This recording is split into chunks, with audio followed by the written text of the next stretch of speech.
So Black Ops 6 Season 2 is officially here, and basically it comes down to same different day, honestly. Now, I did watch Exclusive Ace's video about all the changes that they did, which I honestly can't remember every single one of them, to be honest, but it did seem like they did fix and change quite a lot of things, which is good, but a lot of those things were, well, yeah, kind of quality of life updates, but nothing was done to completely fix the game. I mean, they said that they updated Ricochet anti-cheat, and literally within the first day, actually within the first few hours, I saw tweets of people literally hacking already. It's absolutely redonkulous, man. I don't know what the heck they're gonna do with the cheaters. And one of the updates that they were supposed to do was to make a setting where you can only play with console only. Now, I'm not 100% certain if that was just in ranked playlist, or that is a setting that can be used everywhere. I think people did say it is just for ranked, but the way that they put it in the patch notes sounded like you were able to do that for every single playlist.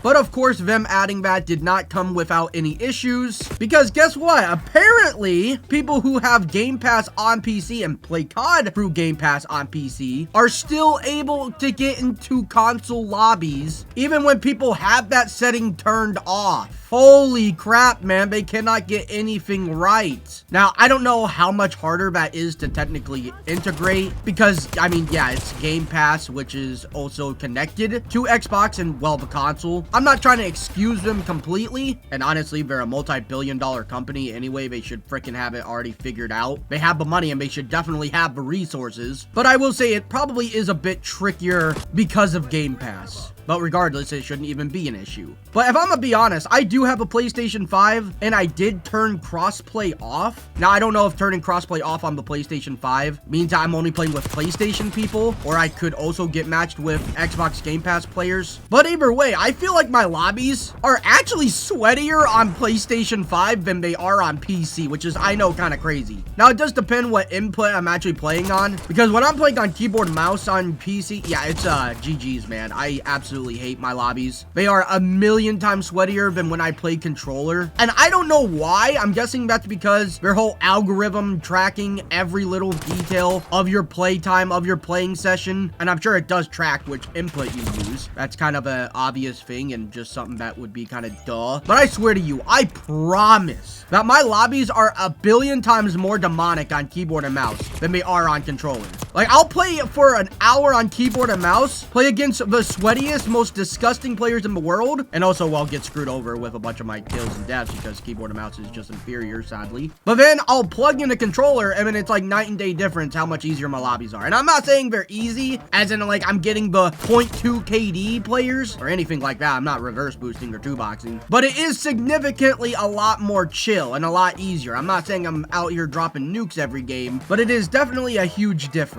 But Season 2 dropping, man, a lot of people were really hoping and I guess maybe expecting the game to kind of be saved and fixed. But, I mean, if I'm gonna be honest, bro, I didn't expect anything to change. I didn't have my hopes up or anything that Season 2 is going to be this amazing God tier season and Black Ops 6 is gonna be like one of the best CODs to ever exist. I knew it wasn't gonna be anything so God tier amazing that it completely changes everyone's view on Call of Duty, or at least Black Ops 6. And I'm sorry if you thought that, and I'm not trying to be a jerk or anything. I'm sorry if you had your expectations that high, you were just bound to be disappointed. Because even if they fix all the hacking and all that BS, there's still SBMM and, most importantly, EOMM in the game rigging the entire player experience. I think it was Nero Cinema or Exclusive 8. I think it was Nero Cinema. Talking about how there's like 10 different brackets in Black Ops 6 of different players' skill levels. So literally, and it's true, the way I'm playing the game and experiencing it can be way different than what you're experiencing, and vice versa with pretty much everyone.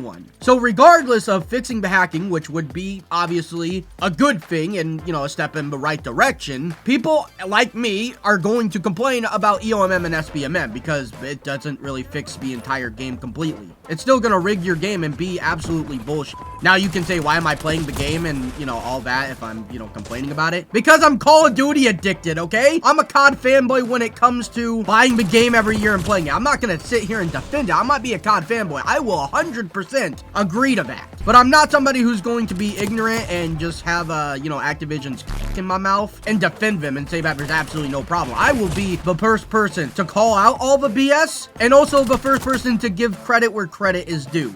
Also, the fact that we have to wait for that streamline or whatever the heck it's called perk is kind of BS. They're adding it to some sort of event, which probably means that we're not going to get it immediately. It's going to be like those other events where basically you have to wait till the tail end of it to actually get it, because of course it's going to be something like you need a certain amount of kills or whatever the hell, and they literally make it so that you have to keep playing and wait until the event is over for the maximum amount of playtime. That's just probably how it's going to be. I could be wrong, but that's how I see it. That's how they freaking always do it, it seems like. Which I'm excited for that perk low-key, man. I know that might be kind of weird to be excited for a perk, but I don't like tactical sprint. I am not a fan of it. I don't absolutely hate it to the point where I'm disgusted by it, but I'd prefer there not to be any tactical sprinting in the game. I think it's just another variable when it comes to gameplay that is pretty much not needed and kind of useless. But at the same time, yes, please increase the regular sprinting speed, which I think that's what that perk does. Just up the freaking base movement speed and then get rid of the tactical sprinting. That would be much preferable, which I forget who said it in a video. Maybe it was Nero Cinema again, where somebody said that with the perk, they might be testing phasing tac sprint out and seeing how people react to it, which I mean would be awesome, honestly. But even with all my negativity towards season 2, and I don't think it's like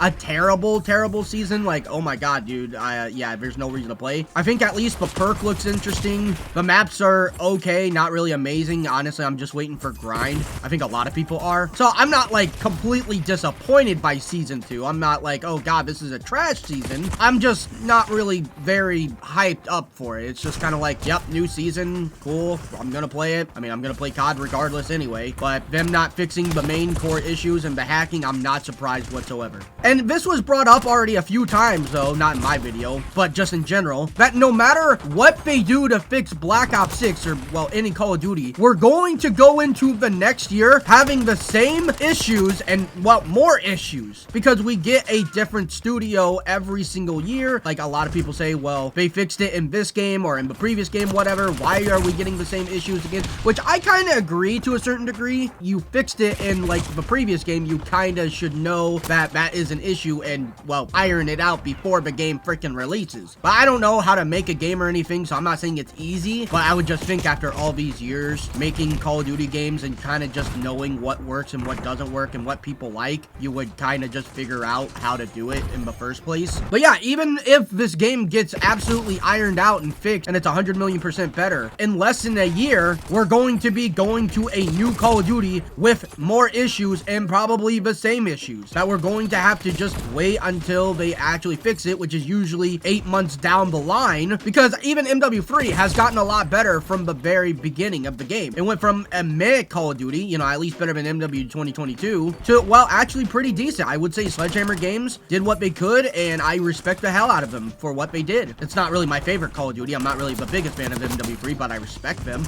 Oh god, there's a guy there. But it's always towards the end of the game's life cycle that everything, or at least most of the stuff that people don't like, gets fixed. It's just GG's, it's over. Who cares? Time for the next time. And same thing with Warzone. People are not really super happy with the state that it is, besides just the hacking. And people were also saying by the end of MW3's life cycle, Warzone was in a fantastic state. But then when Black Ops 6 iteration came out, it's completely chalked again. I think it was Jeff who brought up that Warzone is going to have these issues eventually. I think it was like during Vanguard or MW 2019, something like that. Don't quote me completely, but it was something along the lines of, yeah, Warzone might be the big hot thing right now, but just wait, because Warzone is going to have the same problems as multiplayer eventually. And now a bunch of the Warzone people are now understanding what us multiplayer people go through every single year.